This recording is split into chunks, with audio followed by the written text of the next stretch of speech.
Olá, hoje eu vou apresentar meu trabalho de conclusão de curso com o título Efeitos das mudanças legislativas no abate de vacas prenhes, as considerações éticas para o bem-estar animal e a coleta do soro fetal bovino. Fui orientada pela professora doutora Hannah Zahri Rached.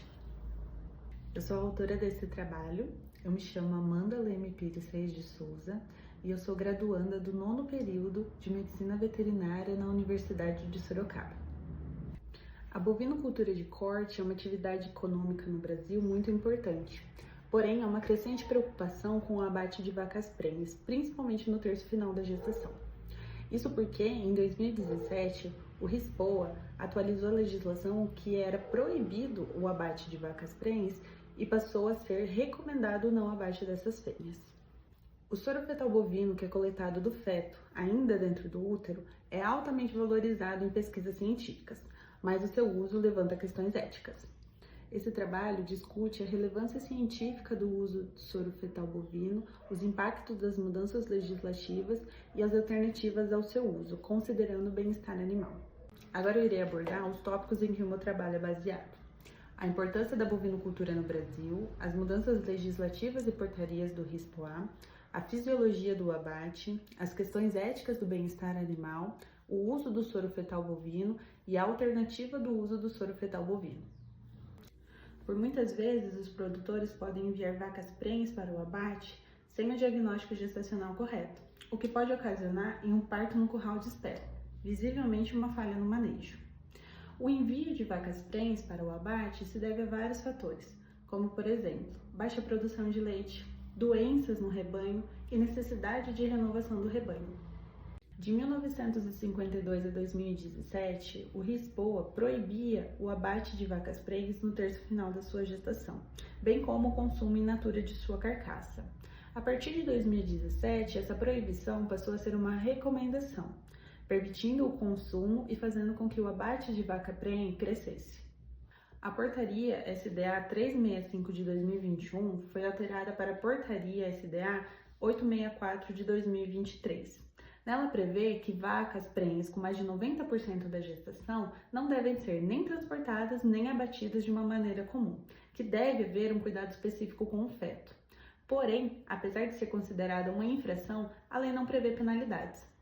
Com a mudança dessas regulamentações, aumentou o número de vacas prenhes no estágio final da gestação sendo abatidas, gerando um debate ético e legal. Segundo estudos, os fetos apresentam atividade elétrica dentro da vida uterina, o que sugere inconsciência por neuroinibidores, principalmente a adenosina. Durante a sangria da fêmea prenhe, o feto sofre hipóxia. O aumento dessa substância, se exposto ao oxigênio, faz com que a adenosina diminua, incentivando os neuroativadores, fazendo com que o feto se torne senciente. A Organização Mundial de Saúde Animal recomenda que o feto permaneça por 5 minutos dentro do útero após a sangria, para evitar a recuperação de consciência. Caso ele seja retirado antes, deverá ser morto por dardo cativo ou similares. Alguns estudos indicam que permaneça por até 15 minutos, impedindo respiração e sofrimento. As diretrizes que orientam o abate existem para que todo o processo seja feito de uma forma mais tranquila e sem sofrimento possível. Desde o momento do embarque até do desembarque, existe uma série de cuidados com o bem-estar animal para que tudo seja feito da forma mais humanitária possível. O Comitê de Brambell definiu as 5 liberdades: a liberdade de fome e sede, a liberdade de desconforto, a liberdade de dor, feridas e doenças, a liberdade de permitir que o animal expresse o seu comportamento natural e a liberdade de medo e angústia. A legislação brasileira sobre o abate bovino é fundamentada por princípios humanitários, éticos e que visam o bem-estar animal. Para garantir um alto padrão de bem-estar animal, é crucial supervisionar e capacitar os funcionários que irão fazer o manejo pré-abate. O manejo pré-abate é determinante para que no abate não haja nenhuma ineficiência, sendo importante observar o transporte, que é o momento em que ocorrem várias interferências externas. Há outros 2 fatores que devem ser observados sobre o bem-estar animal no momento do abate. O primeiro é a sangria. A sangria só deve ser realizada após a insensibilização do animal e no momento ele deve estar completamente inconsciente, sem apresentar movimentos ciliares, vocalização, movimentos oculares e com mandíbulas relaxadas, observando a utilização de métodos humanitários. O outro fator que deve ser observado é o aumento no abate de vacas prenhes, pelo alto valor oferecido pelo soro fetal bovino no mercado científico.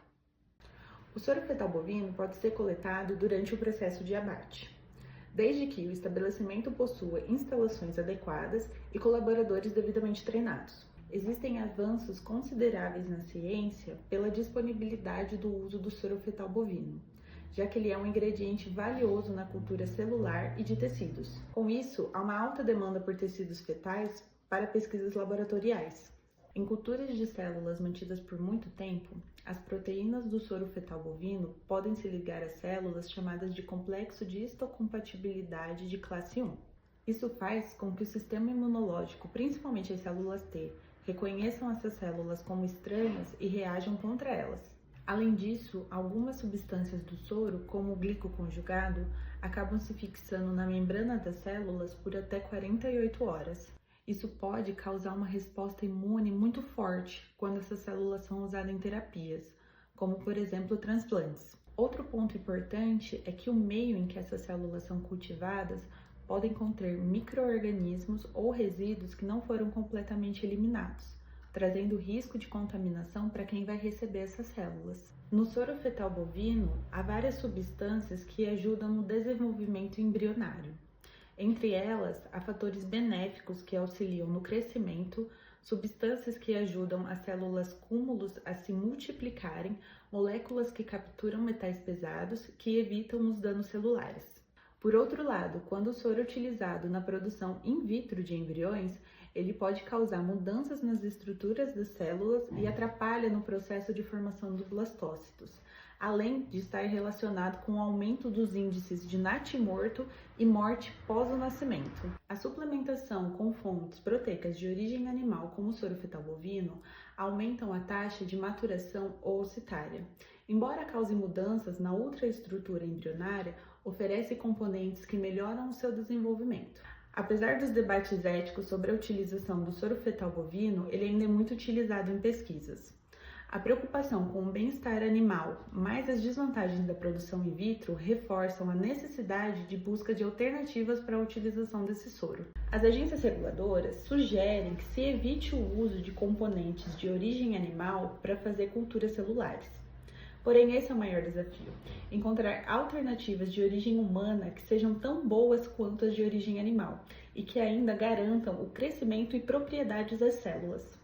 Dentre as opções humanas de células disponíveis, a mais estudada é a célula-tronco mesenquimais.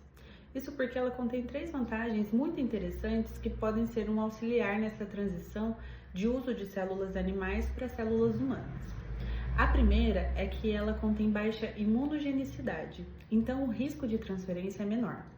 A segunda é que ela é muito bem cultivada em laboratório. E a terceira é que ela é fácil de se achar. Ela pode ser achada em cordão umbilical, sangue periférico, tecido adiposo, entre outras estruturas humanas.